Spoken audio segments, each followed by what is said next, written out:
Ladies, gentlemen, am I often forgotten, but certainly not by me. PvMers, welcome to the channel and welcome to another video. Before we get into the topic of this video, I'm just going to shout out my Discord real quick. Down in the description below will be a link to my community Discord. If you want to join, feel free. Anyways though, let's go ahead and jump into this video. This is just going to be a talking head, so to speak, type of video of more of a discussion. There's not going to really be anything on screen of note, so feel free to just put this in the background, open up another tab and browse something else, or doing whatever your heart desires on RuneScape. So I'm sure you saw by the title of this video, but today we're going to be talking about some important ideas to keep in mind as PvMers. Now I have 3 topics in here that I was going to do a separate videos on, but I went ahead and put them all into one just to kind of keep it more digestible for everyone, instead of going on a 20-minute tangent on each topic and just rambling into the ether, you know, kind of the old man yells at clouds mentality type thing. So we'll try and keep the ideas a little bit shorter, but we have 3 here today. And the first one is ensuring that you're not stressing too much over input versus output cost of a boss. Many of us love to get caught up in the costs of supplies and armor rates and all of these other things and assign giant GP values to everything and really try and min-max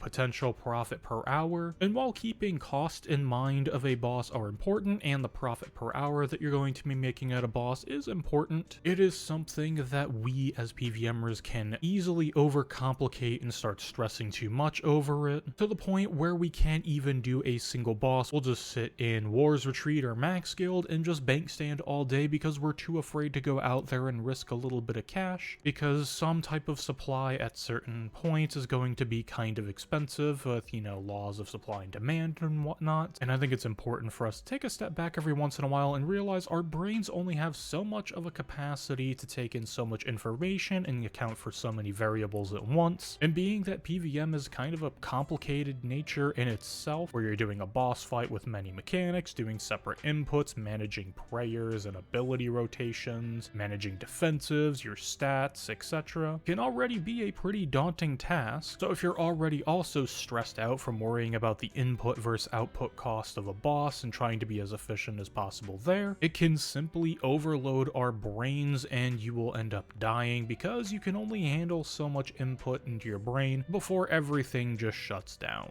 Every once in a while when I'm doing live streams, people will be asking me, like, why are you using Grim, or why are you using Super Brews or this stuff? Oh, those are so expensive. And I'm not saying this approach is for everyone, but it has certainly worked for me. And that was the mindset of, it really doesn't matter too much on supply cost as long as it's allowing me to kill the boss. And taking a sort of carefree attitude on supplies ended up helping me in the long run, because I end up using less and less supplies anyways, because I'm able to focus on the boss and optimize the kill in my skill sets, rather than only having 25% of my brain capacity for doing the boss fight itself. And looking back on my PvM experience, I would say once I stopped caring so much about costs of supplies and trying to use what was most efficient, and just said, screw it, I'm going to use best in slot everything as far as food or overloads or anything, or prayer, pocket slots, stuff like that, I did start to notice a shift in my skill sets. And I think it's pretty well correlated with the fact of I just stopped caring so much and stressing myself out for no reason, worrying about if I was going to make profit or not, and just adopting pretty much a full send method to then actually go out and build up muscle memory and learn the bosses properly. So the main takeaway is, don't worry too much about supply cost. Most bosses will easily cover the GP per hour of any consumables that you're going to be using, and in most cases the common drops will cover the consumables such as food or pocket slots or things of that sort, and focus on building up efficiency and muscle memory with the boss that you are doing. So the next idea in the list is learning all the combat styles and trying them at as many different bosses as possible. Variety is the spice of life, and as far as RuneScape is concerned, it is no different here. Each of the combat styles is unique in how it operates and has different things to teach you along the way. Now, I know a lot of people like to stick to one combat style out there and have a lot of pride of saying, you know, they're a melee camp, or they're a range camp, or they're a magic camp, and sort of build almost this camaraderie with the other people that have camped that style for as long as time has been around. And while you certainly can get to endgame combat or endgame bosses with one combat style, it is placing an arbitrary limit on yourself for no real reason other than maybe impressing people around you or chasing internet clout or whatever the reason may be. Because when you push yourself to learn new things that are unique, you will learn more about the thing you've already been doing. Branching off onto this idea a little bit, it is the same thing as camping one boss over and over and only doing the single boss. Like for example, if you're a Telos one trick and you learn Telos, all the ins and outs there, it will teach you a lot about the game's combat system, and maximizing Telos is going to help you a lot and make you a pretty dang good PvMer. However, stepping outside of the comfort zone and going and learning other bosses will teach you more than you could ever possibly want to know. And when it comes to the three combat styles, it is no different there, being that each are unique and will basically unlock new thought processes and other things and whatnot in your brain, to where you can then look back on what you've been doing with a new perspective and figure out things that you probably wouldn't have figured out beforehand. Now, the second half of this idea actually goes to combining combat styles with bosses. Now, typically with most bosses in RuneScape, there is kind of one combat style that will dominate the boss, and the others will have methods but not be the most efficient, quote unquote.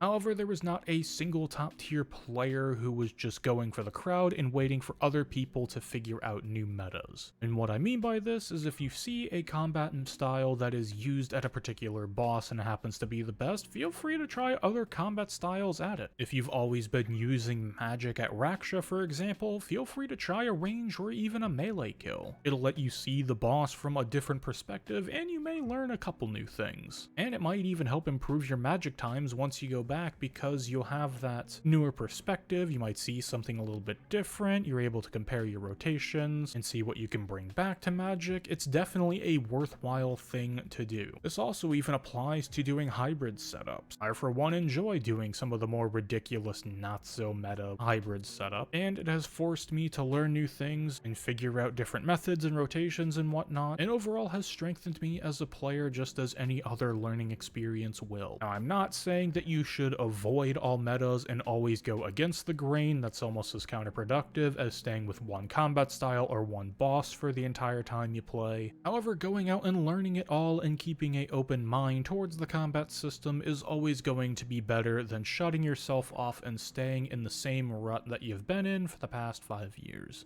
Last but certainly not least is the idea that it's okay to get good at the game. All too often do I see some people lashing out for one reason or another on either social media or in old clans or things like that, stating somewhat ridiculous things that like blue blubbers are elitist food, or wanting to learn good damage rotations or efficient damage rotations are toxic elitism. And I did do a video a while ago discussing the rise in this behavior and sort of a gain in popularity of it, and I discussed why I think that's happening and from what it seems like from my standpoint, and I'll leave that up on a card if you want to check out that video. But I am here to tell you that there is nothing wrong with wanting to improve and to get into the top levels of PvM. Simply putting in the work to get better and developing a skill set is not going to magically turn you into a toxic piece of trash, just as bank standing is not going to get you any sort of GP or XP gain. If you're with a group of people that want a crab mentality and pull you back down into their misery, it might be in your best interest to go ahead and leave that group of people in search of bettering yourself and developing your skill sets further. Because at the end of the day, this is a video game, and getting better at certain aspects aren't going to magically change your personality or your philosophy or your ethics, whatever you want to call it. It shouldn't require my permission, but if you so much as wanted it, then you have my permission to go out there and absolutely full send it and do as best as you can. The kind of side point that I always add into this idea in general of it's okay to be good is it's not going to happen overnight, and things take time. Muscle memory is no easy task to build up. Some people are faster than others at building up muscle memory, however, we all learn at our own pace and we're all on the same path to full send. And with some discussion that I see on other areas, different social media platforms and whatnot, it seems like a lot of people are starting to get more and more motivated by an instant gratification mentality. Now, you'll find this in many more places other than just video games, but usually it's a decent rule of thumb to realize if something is construed out of instant gratification as the mindset or the predominant idea for it. It's usually not a smart play because, as we know in life, there is no such thing as a free lunch, there is no easy way out, and that's just kinda how the cookie crumbles. So reject the instant gratification and embrace the grind. It will end up setting you better off in the long run. Ladies, gentlemen, and PvMers, I did not forget about you. Thank you very much for watching. If you have any comments on these ideas or want to add into the discussion, feel free to put it down in the comments below. But anyways, I'm Car Guy, and until next time, have a wonderful morning, evening, afternoon, nighttime, whatever it is, wherever you are, and I will see you next time for the next video. Peace!